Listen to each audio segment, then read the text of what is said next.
caminho dos passos, abra o caminho do olhar, abra caminho tranquilo pra eu passar. 10, 11 anos, comecei a trabalhar em casa de família.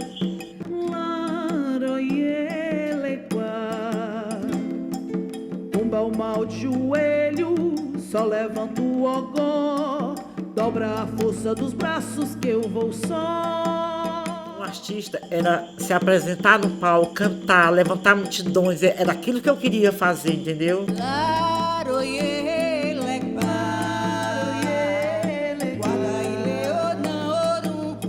Tirei desse fum-fum, cuida de mim que eu vou pra te saudar. Gente, já fiz o que tinha de fazer, já tá na hora. Eu vou pra te saudar, eu vou pra te saudar. Olá, eu sou Cris Faustino, sou uma mulher negra feminista e uma das integrantes do TPM, Tambor para Mulheres, que é uma organização de mulheres negras ativistas que atua no estado do Ceará, divulgando e promovendo a arte negra através do samba e de outros ritmos afros, produzindo instrumentos de percussão e formando outros ativistas desses temas. Nesse podcast apresentaremos o Samba da Vicença, girando a roda da vida, que é uma grande roda de samba para reconhecer, agradecer e reafirmar todas as mulheres negras que sustentam a vida nesse país desde a sua fundação colonial e escravagista.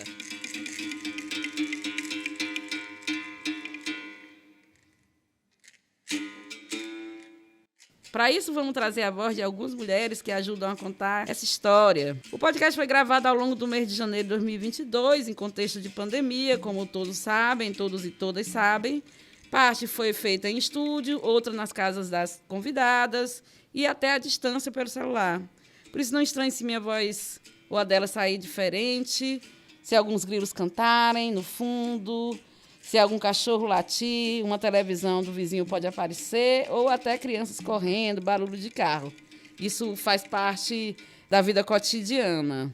O que importa, gente, é que direto de nossas bocas e casas, contado e cantado pelas pretas, queremos falar e ouvir a ressonância do eco da vida liberdade. A voz de minha bisavó ecoou criança nos porões do navio, ecoou lamentos de uma infância perdida. Eu vou pra te saudar.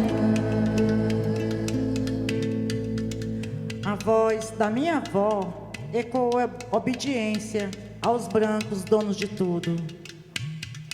Eu vou pra te saudar. A voz da minha mãe ecoou baixinho, revolta no fundo das cozinhas alheias, embaixo das trouxas roupagens sujas dos brancos, pelo caminho empoeirado rumo à favela. Eu vou pra te saudar. A minha voz ainda ecoa, versos perplexos, com rimas de sangue e fome. Eu vou pra te saudar.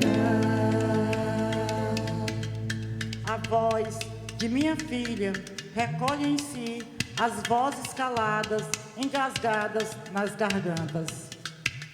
Eu vou pra te saudar. A voz de minha filha recolhe em si a fala e o ato, o ontem, o hoje e o agora. Eu vou pra te saudar. Na voz da minha filha se fará ouvir a ressonância, o eco da vida, liberdade. Eu vou pra te saudar.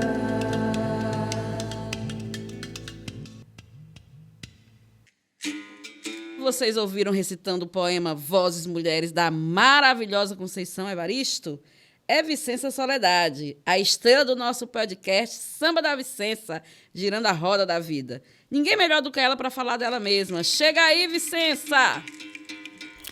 Meu nome é Vicença Soledade de Almeida, tenho 62 anos, natural de Teresina, Piauí. Moro atualmente no Grande Bom Jardim, em Fortaleza. Sou filha de Manuel Messias da Solidade e Maria do Socorro Alves de Oliveira.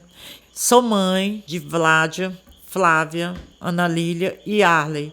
E vó de Nádia Sofia, Ana Liz e João Manuel. Como mulher negra, periférica e nordestina, Vicença representa em sua trajetória os desafios, a vida cotidiana, as vulnerabilidades e as próprias forças das mulheres negras, construídas desde o escravagismo e toda a violência colonial, heteropatriarcal, racista, branco, misógino, eurocentrado, né?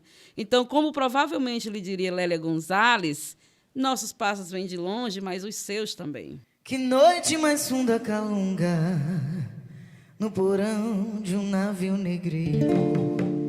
Que viagem mais longa candonga. Minha avó se chamava Gonçala Maria de Andrade, era uma mulher negra, filha de negros, e ela me contava que os avós dela eram escravos. Quando eu nasci, a minha avó ela tinha terras, a minha casa era grande. Ela falava pra gente, como os avós dela eram os escravos, os brancos que eram donos dele deixaram para eles uma parte da terra para eles plantarem. Aí cada um ficou com um pedaço da terra e o pedaço da minha avó ficou bem generoso. A minha avó casou, só teve um filho que é meu pai, mas ela criou 14 sobrinhos, que aí eram todos considerados como filhos. Quando ela teve meu pai, ela ficou paraplégica e o meu avô era muito ruim para minha avó. Ele batia na minha avó. Como minha avó era Andrade, a minha família era para ser Andrade também, meu nome era para ter Andrade. Mas quando ela falou que estava grávida, o meu avô falou para ela que aquele filho não era dele. Quando ela estava bem pertinho de ganhar neném, ela chamou ele para levar ela para o hospital e ele não quis, aí chamaram uma parteira. Aí ele disse que a minha avó não ia ficar viva, ia morrer ela e o meu pai. Aí a minha avó respondeu para ele: se eu ficar viva, esse filho não vai ser nem meu e nem seu, vai ser filho da Virgem da Solidade. Aí quando meu pai nasceu, aí ela botou o nome dele de Manuel Messias da Solidade. Começou uma nova geração, que foi a família Solidade. A minha avó materna se chamava Maria do Rosário Alves de Oliveira. A minha avó casou 5 vezes. E todos os casamentos dela, ela tinha filhos e dava um filho. Ela teve 5 filhos. Os 2 últimos filhos dela, ela não deu. Como minha mãe, quando ela deu a minha mãe era uma garota para trabalhar numa casa que era uma mulher, jogava búzios, botava cartas. A minha mãe me contava que ela trabalhava tanto nessa casa que a roupa que ela tinha não tinha nem um pedaço do tecido, era tudo remendado. Ela fazia tudo na casa, sendo que ela era uma criança. Assim minha mãe me conta, né, que uma senhora morava perto e via que ela passava por tudo aquilo. Aí perguntou para ela se ela queria ir embora com ela para o Maranhão, porque nessa época ela morava no Piauí, né? A minha mãe disse que queria e fugiu com essa família. Aí foi morar no Maranhão, quebrando coco. E quando a minha avó teve o penúltimo filho, aí a minha avó, querendo ela de volta, né, para casa, andou atrás dela até encontrar. Quando encontrou, foi buscar, teve que voltar, porque ela era a mãe dela e a minha mãe também amava muito a minha avó. Mas minha mãe sofreu muito.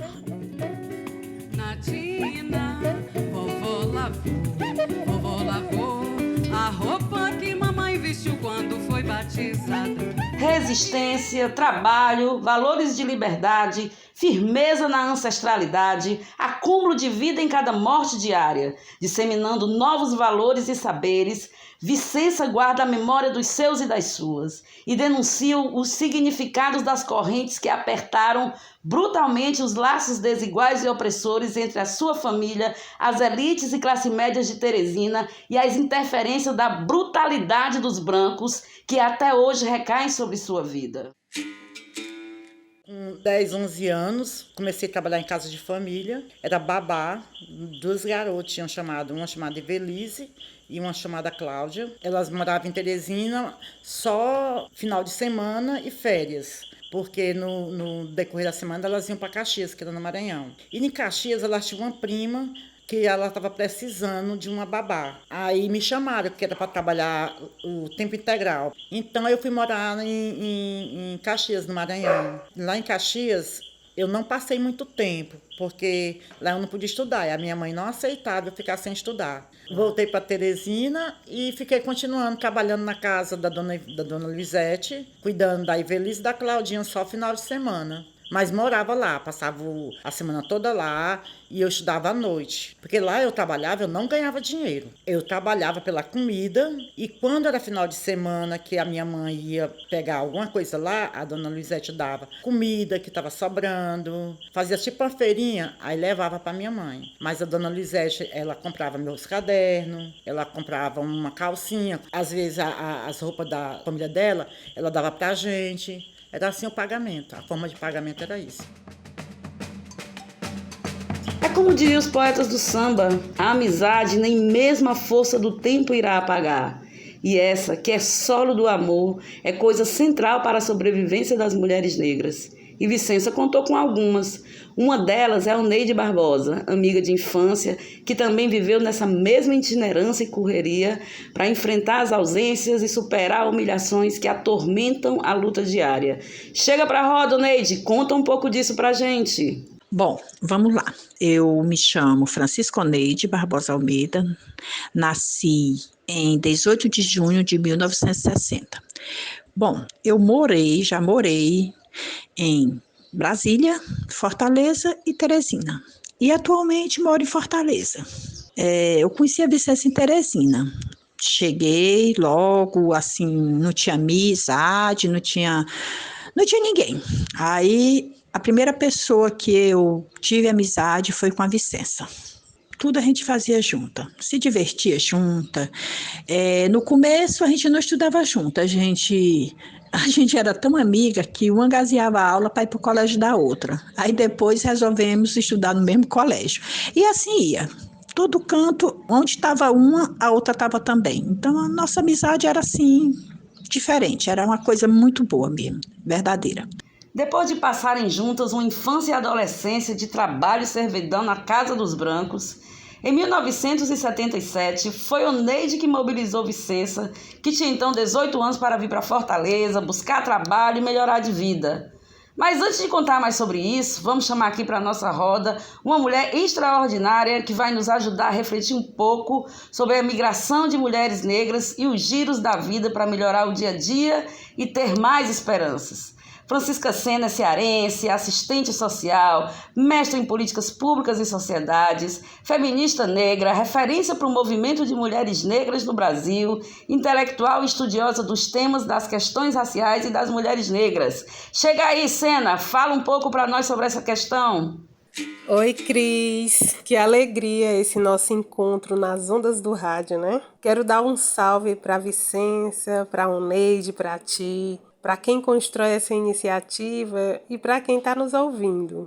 Acho que iniciativas como essas possibilitam que as vozes das mulheres negras e periféricas, historicamente silenciadas, ecoem. Então, gratidão pelo convite.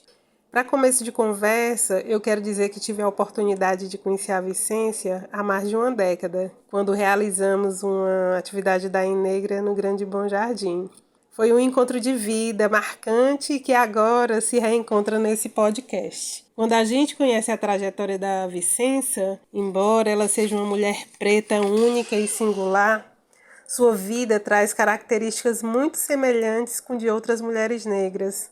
Mulheres como minha mãe, como eu e tantas outras com quem temos caminhado. Mulheres que, desde meninas, foram privadas da brincadeira, do lazer, da proteção, do estudo e, no lugar disso, tiveram que assumir responsabilidades de trabalho para a própria sobrevivência. Os processos de colonialidade e de escravização do povo negro foram efetivos em impor para as mulheres o trabalho doméstico, tantas vezes não remunerado.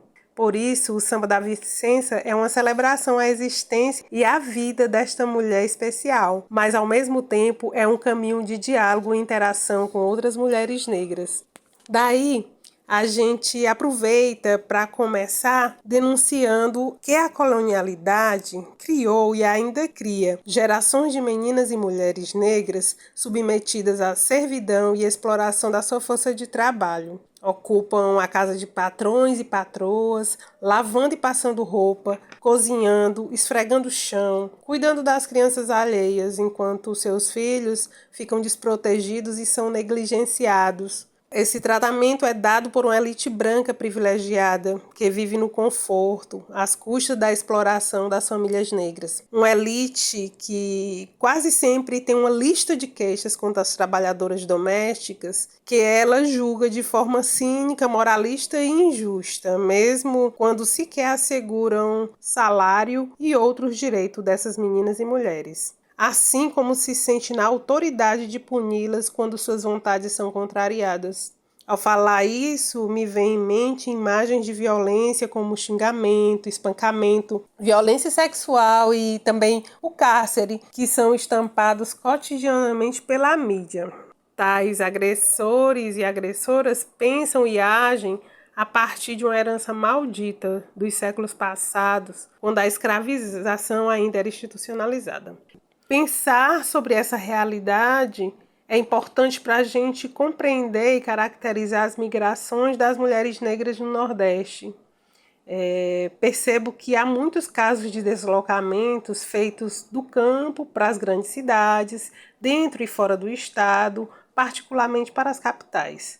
Certamente conhecemos vários casos de mulheres que ainda meninas foram trazidas para a capital para serem criadas como quase da família, vítimas de trabalho infantil ou da exploração de mulheres jovens e adultas em práticas que são mascaradas de generosidade. Muitas dessas mulheres permanecem décadas nas casas de família sem nenhum vínculo formal de trabalho. Algumas delas só param essa exploração quando a velhice chega, adoecem ou morrem. Conhecer e desbravar outros territórios só é possível através do deslocamento do nosso corpo, que é o nosso primeiro território, né? A gente tem afirmado isso. Isso significa dizer que mesmo que as mudanças sejam favoráveis e possam favorecer melhorias de vida e rupturas, nada é fácil para a vida das mulheres negras, que seguirão e seguem enfrentando o peso das opressões sexistas, racistas e capitalistas, que pesam sobre nossos corpos negros, nos novos territórios, agora fora de casa e longe da nossa rede afetiva. Acho também que esses fluxos migratórios são históricos e caracterizam essa diáspora negra no Ceará, no Nordeste, no país e no mundo. Essa dispersão, deslocamento e reorganização que reconstroem a diáspora brasileira, em grande medida forçada e imposta, é marcada, pelo cansaço e pela solidão. Também é marcada pela resistência e a luta por liberdade. Muito obrigada, Sena. Você é sempre uma referência para a gente aqui no Ceará, para as mulheres negras como um todo. Agora vamos ouvir um pouco da Oneide, como foi essa mudança de cidade, Teresina para Fortaleza, que mudariam assim os rumos das duas mulheres, Oneide e Vicença, e que também certamente influenciou no rumo de outras mulheres. Olha, Cris, como eu já tinha muita amizade com a Vicença, eu não queria deixar a Vicença para trás. Aí por isso eu resolvi pedir o pai dela para ela vir comigo, para a gente tentar a vida aqui em Fortaleza, para trabalhar numa firma, construir nossa vida aqui em Fortaleza, entendeu? E para você, Vicença, como foi essa viagem, como foi esses primeiros tempos em Fortaleza? Em Teresina, eu tinha uma menina que ela era muito minha amiga, e a gente se considerava irmã mesmo, como se diz a minha irmã branca, Ela trabalhava em casa de família, lá em Teresina. Eu também trabalhava na casa dessa senhora que ela trabalhava. E essa mulher não ia mais para permanecer lá em Teresina. Ela ia morar em Caxias. E a Oneide não queria ir. Aí queria vir para Fortaleza. A família da Oneide é de Fortaleza. Aí que a Oneide também foi dada. Quando ela era criança, deram ela para esse pessoal criar. E o pessoal criado como empregada também. Quando ela disse que não queria mais ficar em Teresina, ela me chamou para vir para Fortaleza. Aí eu disse, se o papai deixar, eu vou. Aí ela pediu meu pai deixou, aí eu vim para Fortaleza. Quando eu saí de Teresina, eu era pobre, minha casa era pobre, de palha. Na rua que eu morava, a única casa que era de palha era a minha. Mas a minha casa tinha 4 compartimentos, 5 compartimentos. Aí vim embora para Fortaleza, para morar no bairro chamado Serrinha. Ao chegar, eu me deparei numa favela, que eu não sabia o que era. Uma casa de 2 compartimentos, do pessoal conhecido dessa minha amiga. Todo mundo dormia na sala. Eu fiquei agradecida, muito agradecida a eles, por eles me acolherem na casa deles. Mas era uma tortura à noite, porque o dono da casa, o abuso dele era ficar tocando nas partes íntimas. E aquilo, eu não conseguia dormir direito à noite. Estrela d'alva, clareia o terreiro.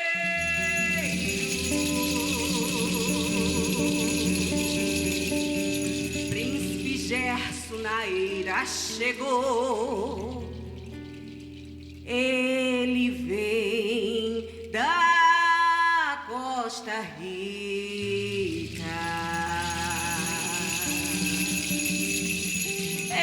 Esse nego que fala na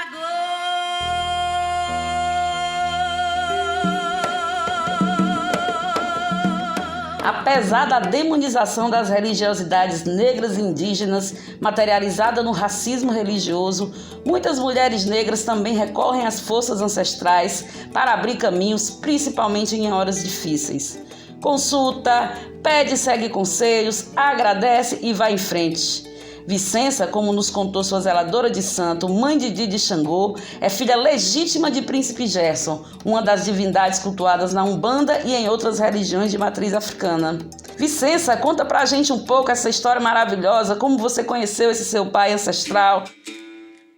Na Serrinha tinha uma fábrica chamada Del Rio. E lá, todas as segundas-feiras, entravam pessoas para fazer escolinha de costureira para trabalhar. A gente saíamos cedo para poder ficar numa fila para ser chamada para entrar, porque entrava 10 pessoas. A primeira vez a gente chegou, não deu para a gente entrar. Aí da outra vez a gente praticamente dormiu lá, porque era muita gente. A gente ficou, ela a primeira e eu a segunda. E nesse dia ele nunca tinha feito isso, ele saiu e passou por mim, nem me olhou. Aí a minha amiga entrou, começou a fazer escolinha e eu fiquei, né? Novamente fui, não consegui. A senhora que eu morava na casa dela, ela participava de um terreiro de Umbanda. Ela perguntou se eu não queria ir no domingo. Quando foi no domingo, à tarde eu fui. Quando eu cheguei, entrei, fiquei assistindo. Ela disse, vai ter uma hora que alguém vai te chamar. Me chamaram, aí disseram que o Nego Gesso queria falar comigo. Quando eu cheguei perto dele, ele mandou eu chamar ele de Pai Gesso. Perguntou o que é que eu queria. Contei minha situação. Ele disse assim, filha, você quer trabalhar? Aí eu disse, quero. Ele disse assim, pois amanhã não precisa acordar cedo. Levante no horário normal. Vista sua roupinha e vá na primeira porta que você bater, você vai ficar empregada. Aí fui, quando eu cheguei lá na fábrica, tinha um monte de gente. Nem na fila eu fiquei. Eu digo, hoje que não tem jeito pra mim, se quando eu tô na fila eu não entro, imagina hoje. Aí o rapaz chegou, colocou as 10 pessoas pra dentro e ele saiu. Quando ele entra no portão, ele olhou pra trás e disse, vem, me chamou. Aí eu fiquei tão feliz, fui seguindo as meninas. Aí ele disse, não, você não vai pra escolinha não. Você vai para a fábrica trabalhar. Eu disse, mas eu não sei costurar. Ele, não tem problema não, você vai lá para dentro, você aprende. No dia que eu entrei na fábrica, eu não entrei para a escolinha, eu já entrei para trabalhar na fábrica. Eu queria convidar agora para essa roda uma mulher extraordinária que tive o prazer de conhecer durante as nossas pesquisas para este trabalho. Mãos de Cura, referência no território do Parque São Vicente, Grande Bom Jardim, importantíssima para a vida da Vicência e de tantas outras pessoas na comunidade, carrega a sabedoria dos nossos ancestrais e a saúde que aprendeu com a vida, como diria o poeta Gonzaguinha. Mãe Didi de Xangô, do Centro São João Batista, sua bênção, Mãe Didi, seja muito bem-vinda, entra na roda e conta mais como você conheceu a nossa queridíssima Vicência. Eu conheci a Vicência, que ela morava na Serrinha. Aí ela veio morar aqui no São Vicente. Quando ela veio morar no São Vicente, eu não tinha muita intimidade com a Vicência. A Vicência teve um problema, de uma depressão. A Vicência andou por muito canto mesmo. E ninguém abaixo de Deus curou a Vicência. Quando um dia eu estava lá em casa, ela chegou lá em casa, pedindo para eu rezar nela. Eu digo, reza. Um dia a senhora pode rezar em mim? Aí eu comecei a rezar nela. Aí eu fui e chamei a minha menina mais velha, que na minha casa tem a mãe pequena, que é a minha filha mais velha. Eu digo assim, Valmirla, a Vicência está com o juiz certo, não. Aí ela começou a chorar. Eu digo, Vicência, minha filha vai ficar boa. Foi daí que nós começamos a ter amizade uma com a outra. Aí eu dei muito conselho a ela, que ela tirasse da cabeça, que isso era só uma ilusão, que ela estava passando uma depressão, porque Deus ia curar ela. Não era eu que ia curar ela, quem ia curar ela era Deus e o meu pai Gerson. A gente queria que a senhora falasse um pouco para nos ajudar aqui a compreender, a ser menos ignorante em relação aos santos.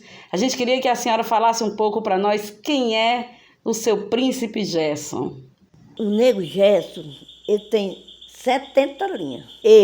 A minha pessoa, recebe ele na linha de cura, eu recebo ele na linha de légua, eu recebo ele na linha das matas, e recebo ele na linha de preto velho.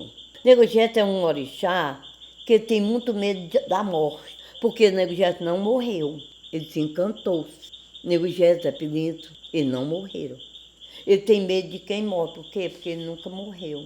Ele tem pavor. Mês de novembro ele passa um mês na encantaria. Mês de novembro, porque você sabe que o mês de novembro é o mês dos espíritos, é o mês das almas. Ele passa um mês na encantaria. Ele sobe no dia 30 de outubro. Ele vai voltar no dia 1º de dezembro. Vicência é filha legítima pela raiz, a Vicência é filha dele.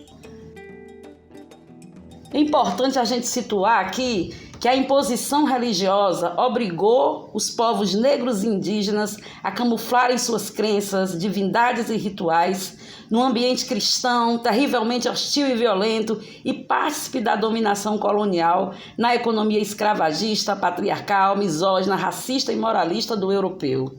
Contudo, os orixás trazidos do continente africano foram e são, com muito vigor, pilares da resistência, dos conhecimentos e das cosmovisões negras. A história das mulheres negras sempre foi também a história de resguardo dos fundamentos e conhecimentos das religiões de matriz africana, como é o caso da história de Mãe Didi. Apesar do longo, complexo e violento processo de apropriação cultural pelos brancos, o terreiro sempre foi espaço de cuidado e cura das gentes negras.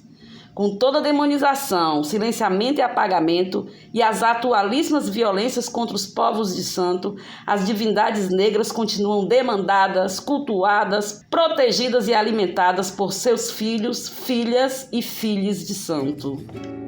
Madame diz que a raça não melhora, que a vida piora por causa do samba. Mas nossa companheira Vicência sempre foi carregada de axé e sustentadora da gira da vida. Sempre esteve e continua na correria. Quando chegou em Fortaleza, viveu de favor, de casa em casa e experimentou as complicações diárias desta situação. Em 1981, casou-se com seu companheiro, Nel, com quem vive até hoje, Casou-se um ano depois de Oneide casar-se com um dos primos de Nel. Cansada dessa falta de lugar, Vicença resolveu que não aceitaria mais essa condição e, com a discordância do marido, alugou uma casa às escondidas, para onde ele teve que ir de qualquer jeito. Tempos depois, morou ainda de favor na casa de seu sogro, que morava no Bom Jardim e que nunca a aceitou plenamente, nem a si nem a suas filhas, por sua condição racial. Na urgência de ter um pouco mais de estabilidade, ela se dedicava a muitas preocupações domésticas e, junto com seu companheiro, empenharam-se bravamente na conquista da casa própria. Em 1988, eu vim morar no Bom Jardim. Eu, minhas 2 filhas e meu marido. Chegando na casa do meu sogro, eu não me sentia muito acolhida, porque eu sentia que uma parte da família não me aceitava por eu ser negra. Na casa da prima do meu marido, ela era uma mulher branca, e na casa tinha uma recém-nascida negra também. E ela, à noite, todas as pessoas estavam dormindo, ela pegou o L'Oreal, passou no meu cabelo e passou na cabeça da criança, da recém-nascida que era negra. Quando foi no outro dia que eu percebi que tinha acontecido, ela falou que era brincadeira, que queria ver como era que a gente ficava louro. E a criança passou muito mal, ficou muito doente, e ela dizia assim: não tem jeito não, ela vai morrer, ela vai morrer, ela vai morrer. Coloca a vela na mão dela que ela vai morrer. Por conta das humilhações, eu resolvi alugar uma casa na mesma rua da casa do meu sogro. Aí fomos morar, eu, minhas filhas e meu marido. Trabalhamos muito, juntamos um dinheiro e conseguimos comprar um terreno dentro de uma lagoa, no bairro Bom Jardim. Então, meu marido, junto com os amigos, os familiares, fizeram um mutirão. Todos os domingos vinham trabalhar e conseguiram fazer 2 compartimentos. Nós viemos morar nesses 2 compartimentos. O meu marido pensou em criar porco para engordar, para poder a gente ter uma renda extra. Só que era um processo um pouco penoso, porque as minhas filhas também que tinham que entrar nessa de pegar, a gente chama lavagem, né? Nas casas dos vizinhos. Quando era noite, uma saia com balde, outra saia com outro baldinho, pegando lavagem, para quando meu marido chegasse à noite do trabalho e botar a comida dos porcos. Passávamos o ano todo engordando o porco. Quando era final de ano, ele matava e vendia os porcos. Todo ano a gente ia fazendo uma coisinha na nossa casa. Um turbilhão de coisas para dar conta. Família empobrecida e demandante de despesas e afetuosidades. Patrões brancos e seus parentes que empurram suas sequelas para os cuidados das trabalhadoras domésticas enquanto as tomam como objeto.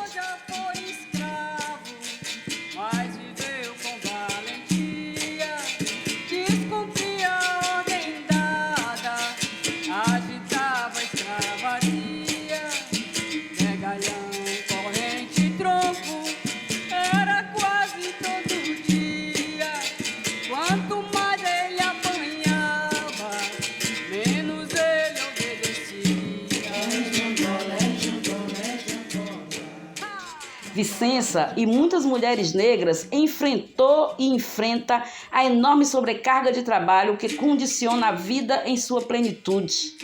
As trabalhadoras domésticas, em sua passagem pelo mundo, têm sustentado a vida sua e de sua gente. Nesse jogo de Angola, Vicença carrega no centro de si força, decisão, entendimento e encaminhamentos. Sabe quando precisa se submeter para sobreviver e sabe quando chega a hora de fazer os giros de sua própria vida. Depois que eu cheguei em Fortaleza, várias coisas marcaram a minha vida. Eu comecei a trabalhar com a senhora, que eu amava demais ela. E ela começou a tentar se suicidar. E o que marcou minha passagem na casa da dona Maria José foi ela ter se esfaqueado e eu ter levado ela para o hospital. E ao chegar no hospital, eu não contava a verdade. Ela trabalhava na área de saúde. Eu pensei que eu ia prejudicar ela se eu falasse que ela tinha se esfaqueado. Falei que ela tinha caído em cima de uma faca.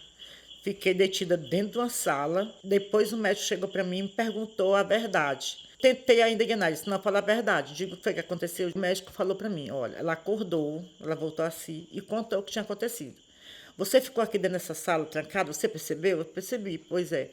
porque se ela não tivesse recobrado, voltado a si, você teria sido presa. Aí isso me marcou muito.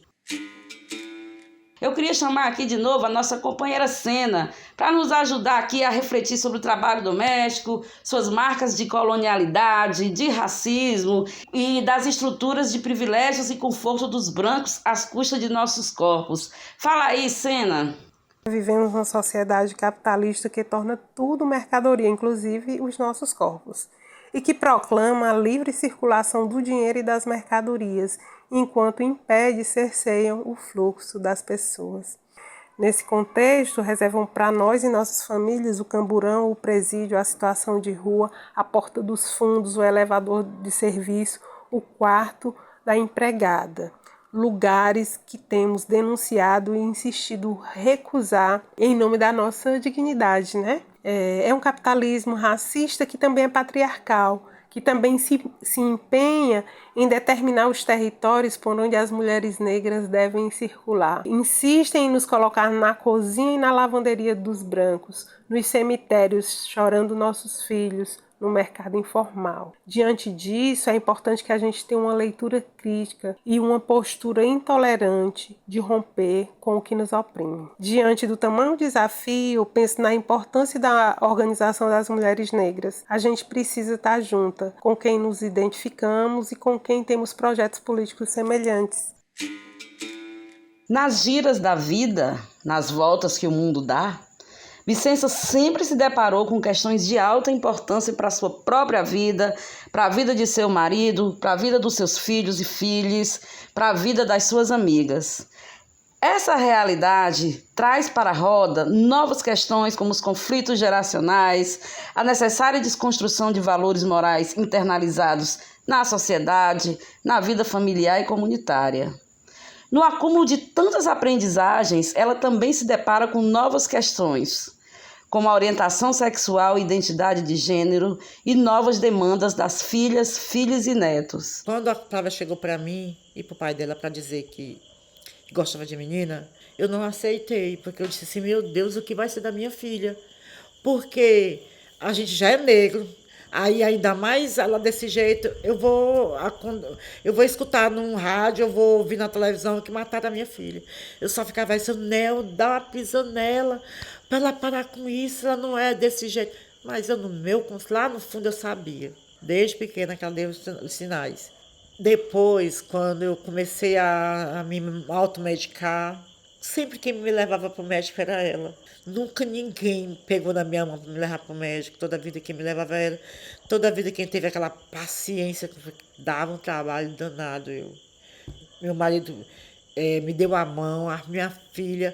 Mas a Flávia, depois que eu descobri que não tinha nada a ver, que só tinha uma coisa que eu queria que a minha filha fosse, era feliz. E se ela estava sendo feliz desse jeito, então quem sou eu para dizer, vai ficar com um homem? Não, ela tem que ser feliz com as pessoas que ela escolheram.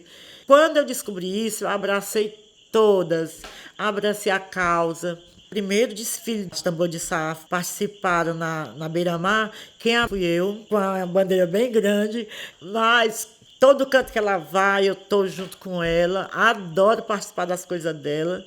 Ela me abriu porta que eu nunca pensei que existia. Eu nunca pensei em participar de grupo de mulheres assim, do jeito que ela é muito fervorosa. E depois que a Flávia começou a me levar para esse tipo de movimento, eu aprendi que a Vicença tem que ser igual a filha dela. Eu sou muito feliz. Eu vou chamar agora uma pessoa muito especial para essa roda. Foi a pessoa que idealizou o projeto Samba da Vicença, a nossa querida Flávia Soledade, que é uma grande artista, ativista, musicista, percussionista, um monte de coisa e é LGBT. Chega aí, Flavinha, se apresente aqui para os nossos queridos ouvintes. Eu sou a Flávia Soledade, sou percussionista, luthier, professora de música e também trabalho como artista da noite. Eu moro em Fortaleza, tenho 35 anos. É importante pontuar que eu sou a filha da Vicença, a segunda. Sou lá do Bom Jardim. Também sou engajada no movimento ativista, feminista. Trabalho também pesquisando a cultura e a musicalidade afro-brasileira. E faço parte da comunidade LGBT de Fortaleza. Flavinha, E você, com todo esse carisma, com toda a sua potência e tantos talentos que a gente sabe, né? O que disso é também parte da Vicência, dos aprendizados diurnos, sendo filha dessa mulher tão poderosa como sua mãe? Minha mãe é uma mulher muito alegre. Então, na semana eu lembro que ela ia trabalhar e quando ela retornava no fim de semana para casa, ela ia lavar roupa, ela ia fazer faxina e ela colocava o samba para rodar bem alto e ela cantava, as amigas chegavam e pouco mais no quintal já tinha uma rodinha de mulheres tomando cerveja e ela lavando roupa e conversando sobre coisas que estavam acontecendo na comunidade. E ela transformava aquilo num momento de grande alegria. E eu consigo hoje pensar no samba, né, nesse lugar de muita alegria, cruzando a própria história do samba, né, que é essa música de trabalho. Hoje eu consigo entender isso a partir de estudo, de pesquisa, mas eu vivenciei isso na prática. Flavinha, a gente sabe que apesar de todas as nossas conquistas, ainda é muito difícil lidar no dia a dia com os temas que você aborda em seu ativismo, né? Racismo, LGBTfobia, transfobia, misoginia, e tudo isso são questões difíceis, né, da gente tratar e lidar no dia a dia. Eu queria saber de você, né, porque pelo que eu vejo você é uma grande percussionista e muito cedo você começou a participar de grupos organizados, movimentos de saúde mental, movimentos de mulheres, né? O que você acha que Vicência aprendeu com você nesse tempo todo? Que aprendeu com o seu jeito de ser, com as coisas que você faz, com as novidades que você traz para dentro de casa, para a comunidade, né? Ela certamente, ou muito possivelmente, se transformou também a partir dessa sua ação, né? Eu queria que você falasse um pouco sobre isso. A minha mãe, ela passou por todas as dificuldades e situações comuns na vida das mulheres negras. A minha participação em vários grupos de artistas, feministas, politizadas, influenciaram os meus próprios comportamentos e também conhecimentos. Eu compartilho com ela as situações e as experiências de construir esses espaços. A minha militância e o meu discurso eu faço a partir da minha própria experiência e do meu trabalho. Em relação à minha mãe, além dessa partilha, eu percebo o comportamento dela mudando. A minha mãe, ela tem plena consciência hoje, consciência racial, ela sabe que é uma mulher negra, o que isso significa, e também consegue enfrentar a própria LGBTfobia, que com certeza está presente em todos nós. Eu também acredito que isso se deve ao fato de eu ter apresentado para ela esses grupos de mulheres lá do nosso território, que é o Bom Jardim. Ela construiu o CRIARTE, que é um movimento de mulheres produtivas. Ela foi aluna e professora também no movimento de saúde mental, foi professora do Centro Cultural do Bom Jardim. E eu acredito que nesse espaço ela conseguiu se encontrar nas delas, porque são espaços formados por mulheres, na sua maioria mulheres negras. Então, nesse espaço elas se espelham nas histórias e conseguem produzir a partir disso. Todos os produtos dela também são voltados para esse lugar de mulher negra periférica. Senhora negra e a querida, Senhora negra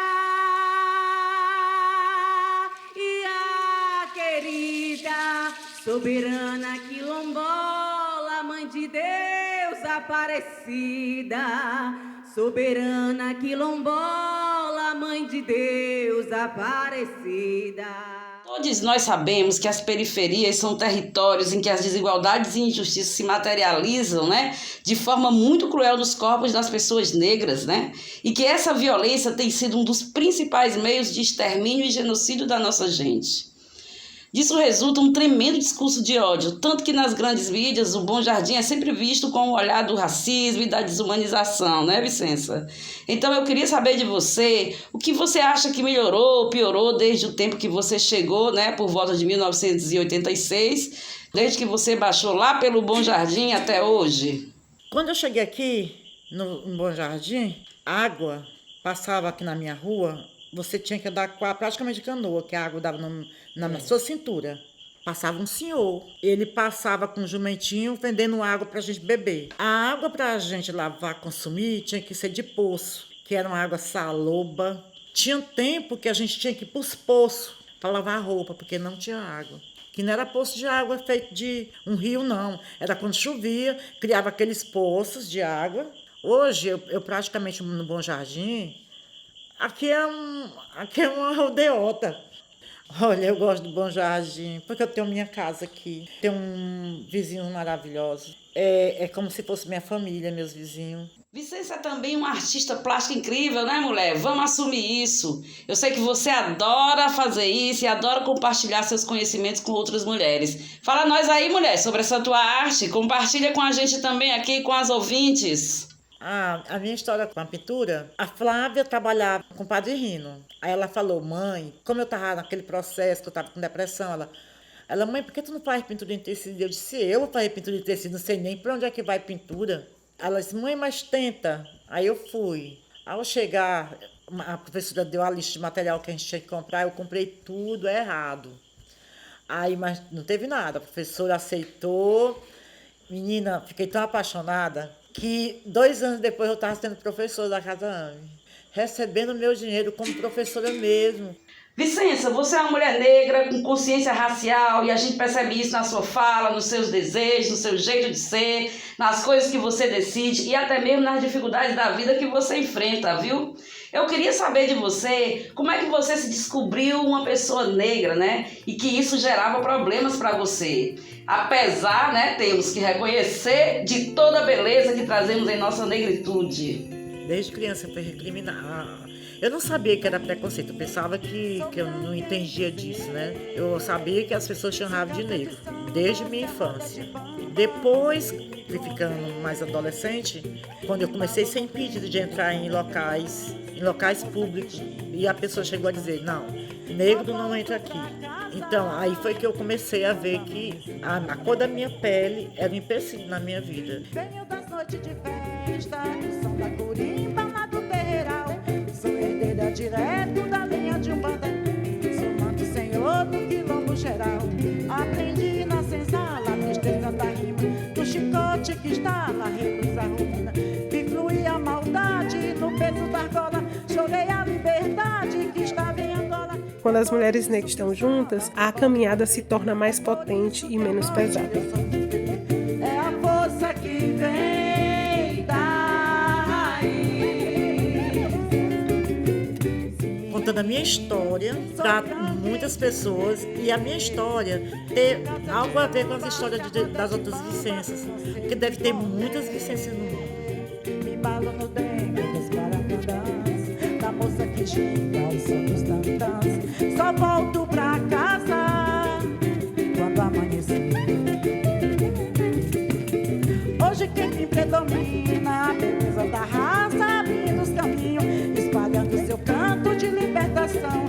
E a força de Zambi vem da proteção, uma luz que ilumina meu camunduê, que afasta o batuque, o mal do cajê. É no meu coração que eu sinto o clamor, a cruel triscadia da tristeza na cor. E é por isso que o samba me bola no peito, é por isso que a noite me faz tão feliz. É a força que vem da raiz. Como a minha mãe ela sempre trabalhou muito, quando ela voltava à noite, o ônibus passava, eu já corria para poder esperar ela na parada, eu e a minha irmã mais velha. E quando ela descia do ônibus, a primeira coisa que a gente perguntava para ela, tacava os bolsos dela e dizia assim, trouxe coisa, mãe? E esse trabalho que eu tenho que dizer para ela é que eu trouxe uma coisa para ela.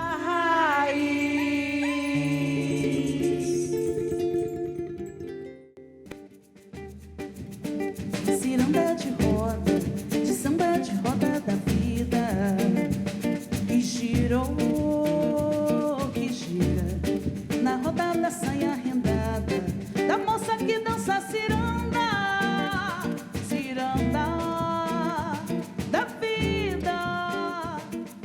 O podcast Samba da Vicença, Girando a Roda da Vida, é parte do projeto Samba da Vicença, idealizado por Flávia Soledade, realizado pela Tambor para Mulheres, e eu, Cristiane Faustino, fiz, pesquisa, roteiro e locução. A produção é de Cristiane Valdivino. A contribuição para o roteiro e gravação de áudios é de Lívia de Paiva. O estúdio onde foi gravado é o Abrigo Nuclear, na cidade de Fortaleza.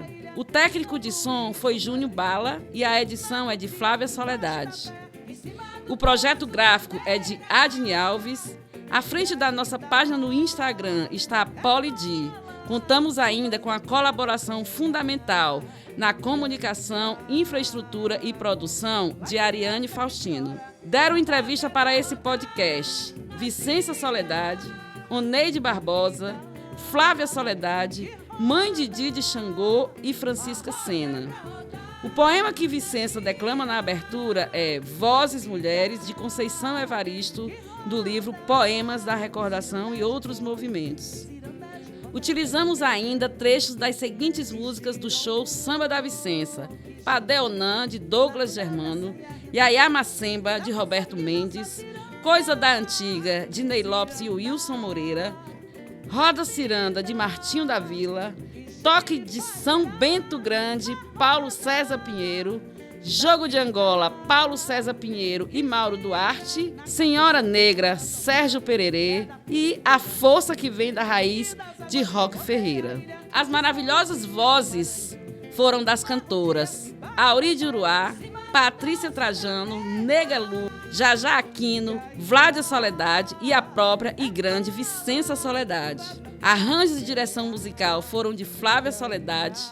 A banda é composta por Mona Mendes, Tereza Raquel nas cordas, Jajá Aquino, Cássia de Oliveira e Flávia Soledade na percussão. A gravação das músicas foi feita por Nayara Lopes no Centro Cultural Bom Jardim. Te convidamos então a assistir o show na íntegra na nossa página do YouTube do Tambor para Mulheres. O Samba da Vicência foi fomentado com recursos da Lei 14.017 de 2020 e suas alterações, a Lei Aldir Blanc, por meio da Secretaria Municipal da Cultura de Fortaleza.